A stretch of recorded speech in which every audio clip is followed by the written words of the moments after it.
kind of one of the later creations. It's just a 77 Harley shovel head.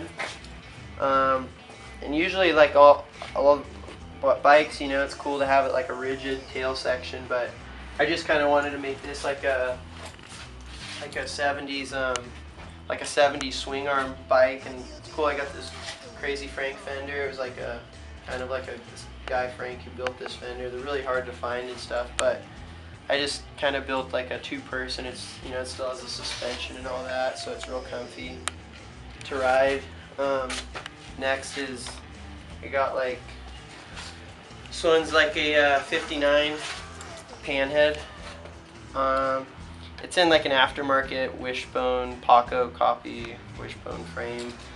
It's basically just like a kind of bastardized Frankenstein bike, I guess, you know. The bars are all bent. That one's probably gonna break off soon. I mean, I found it at a swap meet, but this one I ride it a lot. It's kind of the daily rider. It starts and goes, you know. But this one's just this. I like Triumphs. I love the Triumphs, and this was basically, I found this bike out in the desert, in a barn, and switched a couple things. Actually, my buddy T-Bone made these little like kind of narrowed in Z-bars and just chopped some jog bones.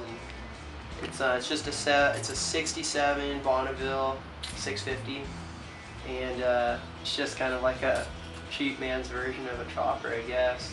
This was a 55 Triumph pre-unit, and I had this set up different, and then there was this kind of dirt bike vintage race thing, and I put some knobby tires on it and just pretty much tried to blow the bike up in a day, and it didn't happen, but it was a good time. This right here is like it's a 51 panhead, and it's just like, you know, your over the top chopper, too long of a front end, some rabbit ear bars, but it's the real deal. It's a man's chopper, you know. And then this is like the ongoing project. I don't even know.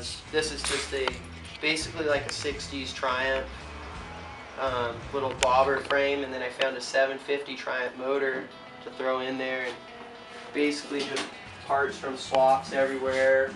And I got to get it together. Maybe run some pipes up the back, like up here, and maybe even put some dog bone risers with some higher bars. I don't know. I thought it'd be cool to make something like really tight together, and kind of like a kid's bike back in the 60s, you know, like if a kid got a hold of his dad's Triumph and just started hacking it up, and, you know, but it's kind of, you know, just stuff I collect, and parts, you know, some parts are, I sell a lot of parts, and the stuff I need I keep, and you know, it's kind of, you know, about it. That's the surfboard, all those. Half the boards are older than I am, but, you know, this was cool. I was stoked I got this yesterday at the swap. It's cool, pretty rad little 70s tank. That thing was way rad. This one's really rad too. I got this the other day at the swap. I was pretty stoked on that. So, it's cool to be able to have a lot of, you know, you can find parts here, and easy to find someone that can help you, or, you know, go ride bikes with. It's, you know, at the end of the day, it's about riding the motorcycles, not just, you know, showing them off and stuff. It's just cool to get on the road and ride them.